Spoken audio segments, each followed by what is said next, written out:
sooner or later we all have to recognize that the earth has rights too. To live without pollution, what mankind must know is that human beings cannot live without Mother Earth, but the planet can live without humans. नमस्कार, आदाब, सत श्री अकाल दोस्तों, स्वागत है आप सबका मेरे YouTube चैनल स्वप्निल जंक्शन पर और मैं आशा करता हूं कि आप सभी स्वस्थ और सुरक्षित होंगे। दोस्तों, कल पूरे विश्व ने विश्व पर्यावरण दिवस मनाया, वर्ल्ड एनवायरमेंट डे। और 5 तारीख जो कल थी, दरअसल 5 जून 1973 से हर बरस पूरी दुनिया में इस दिन को मनाया जाता है। उसी प्रकार से जिस प्रकार से हम हर बरस world earth day, world water day, world forest day मनाते हैं, इसी कड़ी में हर वर्ष हम वर्ल्ड एनवायरमेंट डे भी मनाते हैं।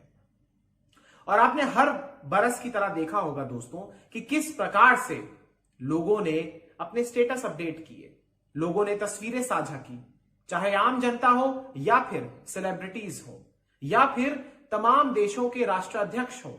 उन्होंने लंबे चौड़े भाषण दिए, अपनी उपलब्धियां गिनाई, तस्वीरें साझा करी और बताने की कोशिश करी कि आखिर हम सिर्फ एक दिन यानी कल के दिन क्या क्या कर रहे हैं पर्यावरण के लिए।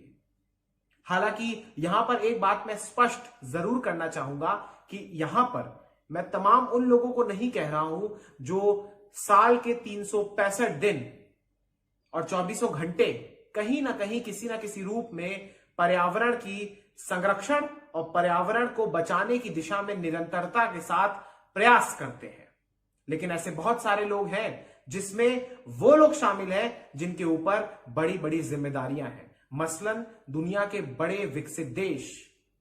आज आपको इस वीडियो में दोस्तों मैं कहीं ना कहीं कुछ ऐसे फैक्ट्स, कुछ ऐसे स्टैट्स बताऊंगा जिसके बाद आपको ये अच्छे से क्लियर हो जाएगा कि आखिर 2030 और 2050 क्यों हमारे लिए संकट की घड़ी बन सकते हैं।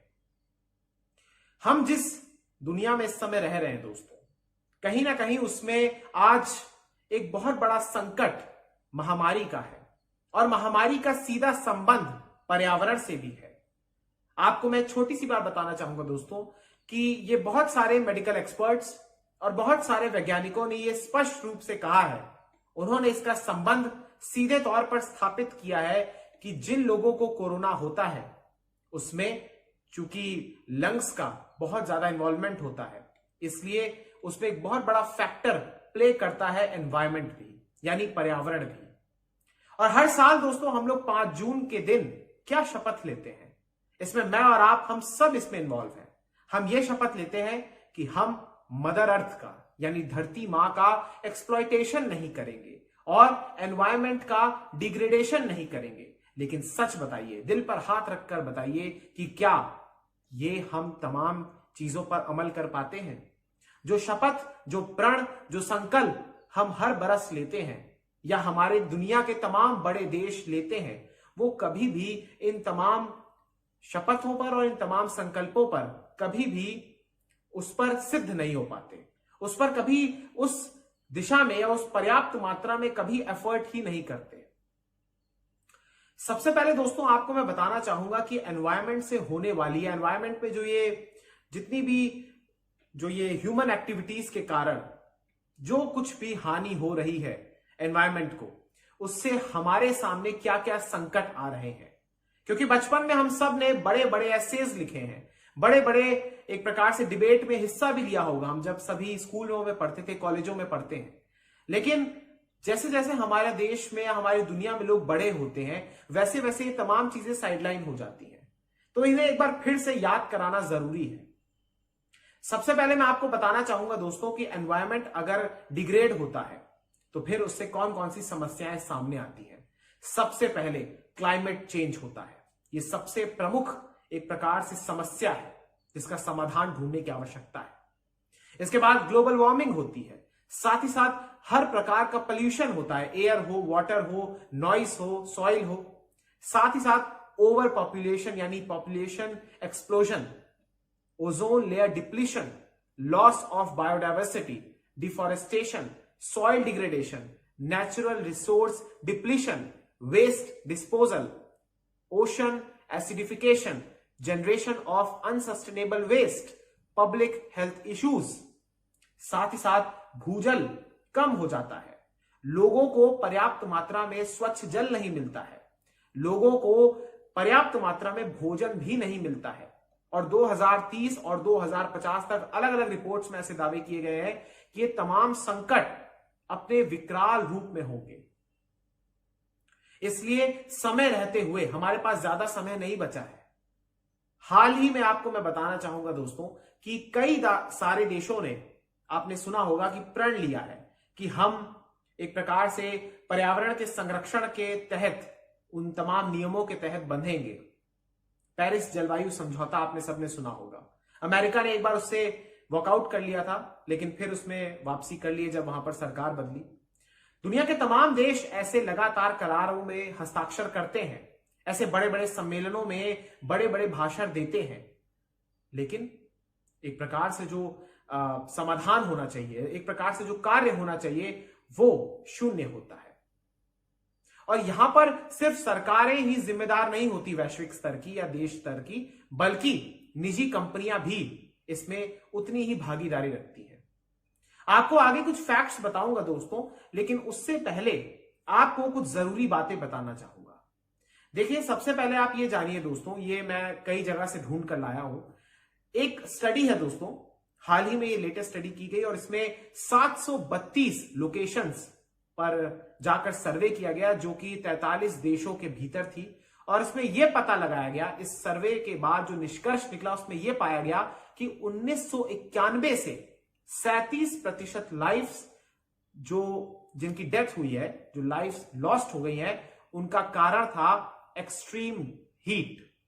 और इसमें एक्सट्रीम हीट की वजह से 37% जो मौतें हुई हैं, उसका सीधा कारण क्लाइमेट चेंज था। इसमें भी यह आंकड़ा 50% का हो जाता है जब मैं इसमें दायरे जोड़ूं वेस्टर्न एशिया के, साउथ ईस्ट एशिया के और सदर्न एशिया के। यानी आप ये समझ रहे हैं कि क्लाइमेट चेंज से होने वाली मौतों का आंकड़ा किस प्रकार से बढ़ रहा है।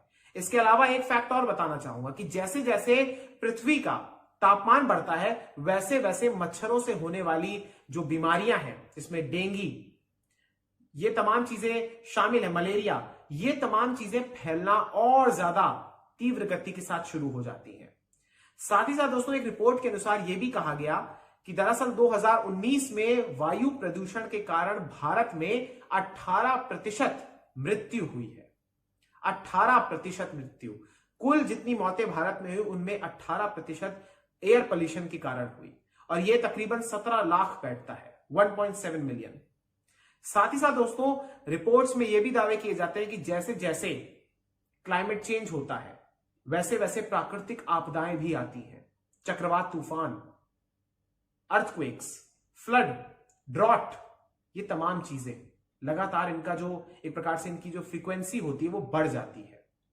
साथ ही साथ दोस्तों, आपको मैं बताना चाहूंगा कि दुनिया में इस समय 100 करोड़ से ज्यादा लोग ऐसे हैं जिनके पास पीने का स्वच्छ जल भी नहीं है। 100 करोड़ से ज्यादा, ये कितना बड़ा आंकड़ा है, सोचिए आप। साथ ही साथ जो गार्बेज डंप किया जाता है दोस्तों महासागरों में, यानी ओशंस में, वो जो उसका वजन होता है दोस्तों, वो 14 बिलियन पाउंड्स होता है, जिसमें अधिकतर प्लास्टिक होता है। इतना कचरा सालाना महासागरों में या समुद्रों में बहा दिया जाता है, यानी रिसाइकिल नहीं किया जाता, बल्कि इसे सीधे तौर पर इन तमाम नेचुरल वाटर बॉडीज पर डाल दिया जाता है। अब आप सोचिए, और स्टैट आपको बताना चाहूंगा दोस्तों। एक यहां पर आप ये जानिए कि इस कारण हर साल 1 मिलियन सी बर्ड्स और 100 मिलियन मैमल्स की मृत्यु हो जाती है, क्योंकि गार्बेज जो होता है उसे समुद्र में या महासागरों में डाल दिया जाता है। साथ ही साथ दोस्तों, आपको मैं बताना चाहूंगा कि अमेरिका, जो कि दुनिया का सबसे विकसित देश है, 30% वेस्ट प्रोड्यूस करता है, 30% कचरा प्रोड्यूस करता है, और उसकी जनसंख्या आप जानते हैं दुनिया में कितना प्रतिशत रखती है। यानी 33 करोड़ लोग दुनिया का 30% कचरा उगाते हैं, या कहिए पैदा करते हैं, उत्पादन करते हैं उसका।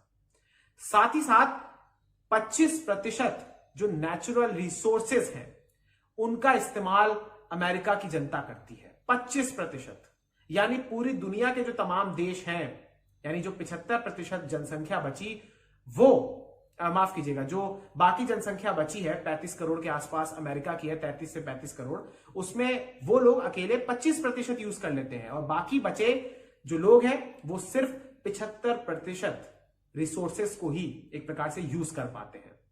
साथ ही साथ आपको मैं भारत के बारे में बताना चाहूंगा कि भारत का 80% अर्बन वेस्ट, जो शहरों में कचरा निकलता है, वो हमारी पावन नदी, हिंदू संस्कृति के हिसाब से, हिंदू धर्म के अनुसार से गंगा जी को सबसे पावन नदी का दर्जा प्राप्त है।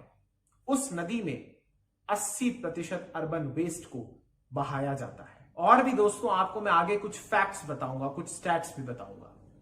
क्रॉनिक ऑब्स्ट्रक्टिव रेस्पिरेटरी डिसीज यानी COPD, जो कि इंडोर पोल्यूशन के कारण होती है दोस्तों, उससे हर बरस 1 मिलियन लोगों की मौत हो जाती है, यानी 10 लाख लोगों की मौत इंडोर पोल्यूशन के कारण। सिर्फ एक जनरेशन में ही दोस्तों, सिर्फ एक पीढ़ी में ही जो मैन मेड केमिकल्स हैं, यानी जो मानव निर्मित रसायन होते हैं, उनका जो प्रोडक्शन है वो 40,000% तक बढ़ गया है। और ये जो अकाउंट या ये जो अमाउंट होता है, ये दरअसल है 1 मिलियन से 400 मिलियन टन हो गया है। 40,000% की इसमें बढ़ोतरी हुई है, सिर्फ एक पीढ़ी के एक प्रकार से दरमियान, एक पीढ़ी के द्वारा।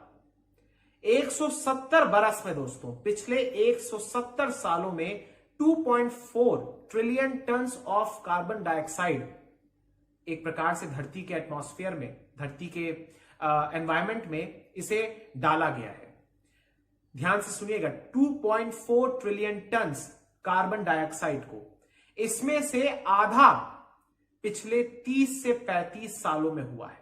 यानी जो उत्सर्जन होता है कार्बन डाइऑक्साइड का, वो इतना ज्यादा बढ़ गया है, जिससे धरती का जो टेम्परेचर होता है, जो कभी सदियों में 1 डिग्री बढ़ जाता था, वो अब बहुत जल्दी जल्दी राइज कर रहा है।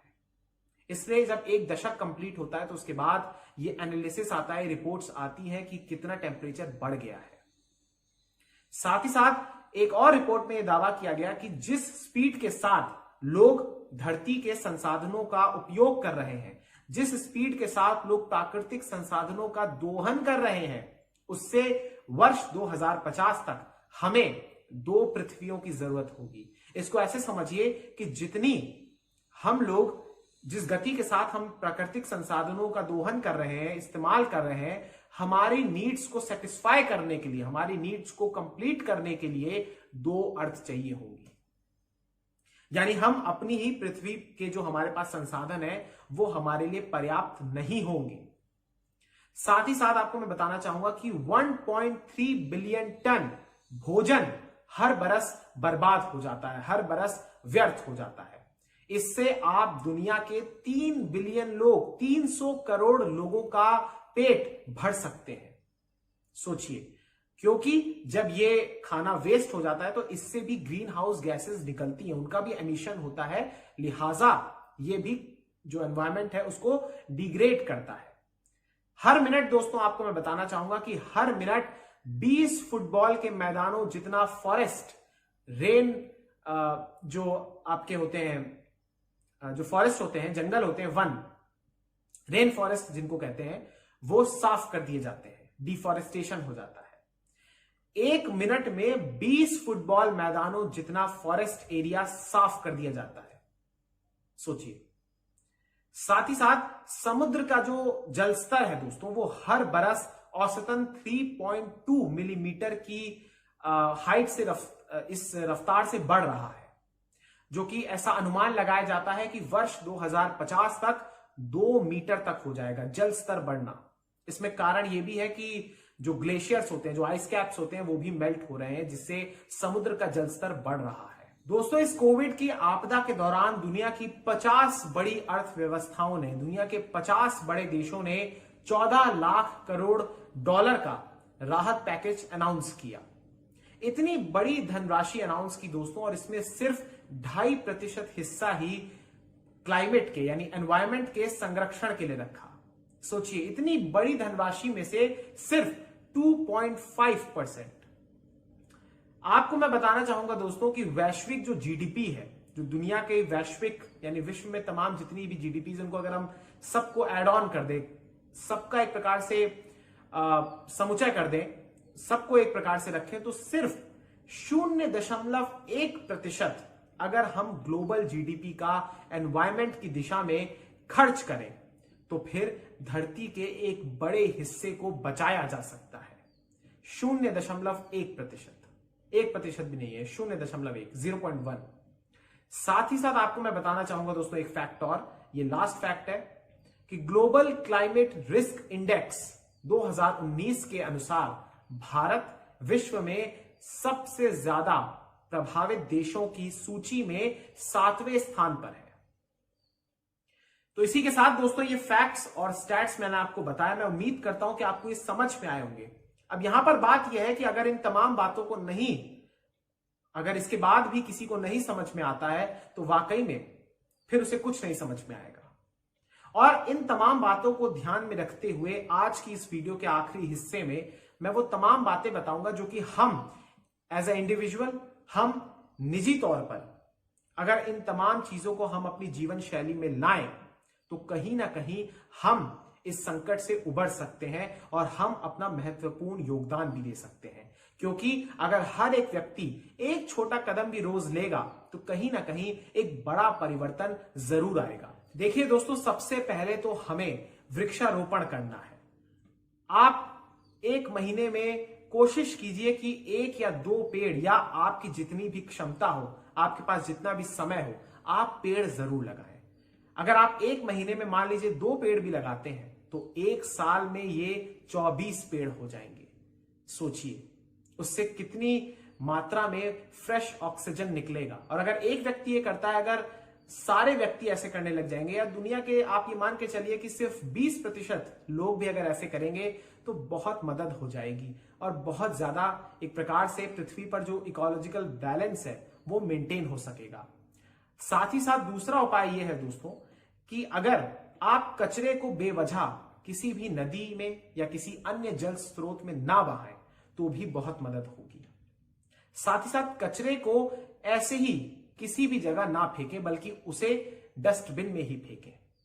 और आज के इस दौर में जहां पर हमारे पास मास्क भी आ गए हैं, ग्लव्स भी आ गए हैं, ऐसे में इन तमाम चीजों को भी अच्छे से डिस्पोज ऑफ करने की जरूरत है। इन्हें भी डस्टबिन में फेंकने की आवश्यकता है।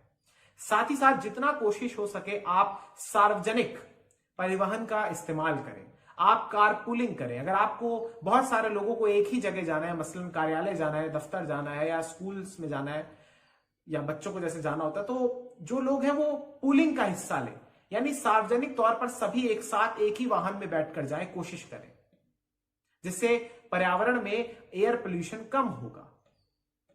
क्योंकि जब सारे लोगों को एक ही जगह जाना है तो क्या जरूरत है कि आप बहुत सारी गाड़ियों में जाएं, अलग अलग गाड़ियों में जाएं। साथ ही साथ एक बात मैं और बताना चाहूंगा दोस्तों कि जो संसाधन हमारे पास है ये हमारे निजी स्वार्थ की पूर्ति के लिए नहीं है, बल्कि ये हम तमाम लोगों के लिए है और हम तमाम लोगों की जरूरतों को पूरा करने के लिए है। और हमें ये ध्यान रखना है कि हमारे आने वाली पीढ़ियों के लिए भी संसाधन बचें, ताकि वो अपने टाइम पर पिछली पीढ़ियों को जिम्मेदार न ठहराएं। साथ ही साथ दोस्तों यहां पर इस बात को कहने का मकसद ये था कि अगर अंधाधुंध इस्तेमाल ना हो प्राकृतिक संसाधनों का तो बहुत मदद हो जाएगी। साथ ही साथ रेन वाटर हार्वेस्टिंग को और ज्यादा बढ़ाइए, रेन वाटर हार्वेस्टिंग कीजिए। और जितना हो सके ऊर्जा, जो सौर ऊर्जा होती है या पवन ऊर्जा होती है, सोलर एनर्जी या विंड एनर्जी, इनका इस्तेमाल करें। जो फॉसिल फ्यूल्स पर हमारी निर्भरता है वो कम हो। हालांकि ये भी एक काला सच है कि दुनिया में 300 करोड़ लोग ऐसे हैं जो कि एक प्रकार से खराब, उनके पास बुनियादी जरूरतें भी नहीं है, उनके पास शेल्टर नहीं है, उनके पास फूड को पकाने के लिए, खाने को पकाने के लिए बेहतर व्यवस्था नहीं है, इसलिए वो फॉसिल फ्यूल्स का, लकड़ियों का इस्तेमाल करते हैं, जिसके कारण उनमें लंग कैंसर और उनके बच्चों में अस्थमा जैसी गंभीर बीमारियां भी बढ़ रही हैं। इस पर हमारी सरकारों को, इस पर हमारी दुनिया को एक प्रकार से सोचने की आवश्यकता है। एक मुक्त होकर सोचने की आवश्यकता है। यह नहीं सोचना है कि आप विकसित देश है तो आपको विकासशील देश की मदद नहीं करनी है, और अगर आप विकसित देश है तो आपके ऊपर दुनिया का कोई कानून लागू नहीं होता, प्रकृति का कोई कानून लागू नहीं होता। यह नहीं सोचना है। बहुत जरूरी है कि बड़े बड़े लोगों को आगे आना होगा, और उससे भी ज्यादा जरूरी है कि हर इंडिविजुअल को अपनी कैपेसिटी के अनुसार, अपनी क्षमता के अनुसार स्टेप्स लेने की आवश्यकता है। क्योंकि हमारे देश में ही नहीं बल्कि हमारी दुनिया में कहीं ना कहीं इस बात को कहा जाता है दोस्तों, अभी हाल में आपने कोरोना के इसमें दौर में सुना कि जान भी और जहान भी। तो हमारे यहां जान तो आपको पता है क्या होती है, लेकिन जहान को हमारे देश में ही नहीं, हमारे देश में प्रमुख तौर पर जीविका से जोड़ दिया जाता है, आजीविका से जोड़ दिया जाता है, बल्कि जहान को हमें जोड़ना चाहिए इस पूरे संसार से भी। अगर इस संसार ही नहीं रहेगा तो फिर जीवन और आजीविका का क्या मायने रहता है। अगर आपके पास अपार धन संपदा है लेकिन आपके पास स्वास्थ्य नहीं है तो फिर कैसे चलेगा। और स्वास्थ्य सीधे सीधे तौर पर रिलेशन होता है उसका प्रकृति से, एनवायरमेंट से। इसलिए हमें एक दिन तक ही इसको सीमित नहीं रखना है, बल्कि हर दिन एक एक प्रयास करना है। चाहे आप पानी बचाइए, चाहे आप बेवजह जो ये सप्लाई होती है इलेक्ट्रिसिटी या जो आपके घर में उपकरण होते हैं उनको बेवजह ना चलाइए, लाइट्स को ऑफ कर दीजिए जब इस्तेमाल ना हो। आपको मैं जाते जाते एक बात बताना चाहूंगा कि आप जो ईमेल भी भेजते हैं उससे भी प्रकृति को नुकसान होता है, प्रकृति को। तो कोशिश कीजिए कि ऐसी चीजें भी कम से कम करें। बहुत बहुत शुक्रिया, बहुत बहुत धन्यवाद। जय हिंद, जय भारत, वंदे मातरम, इंकलाब जिंदाबाद, सत्यमेव जयते। नमस्कार।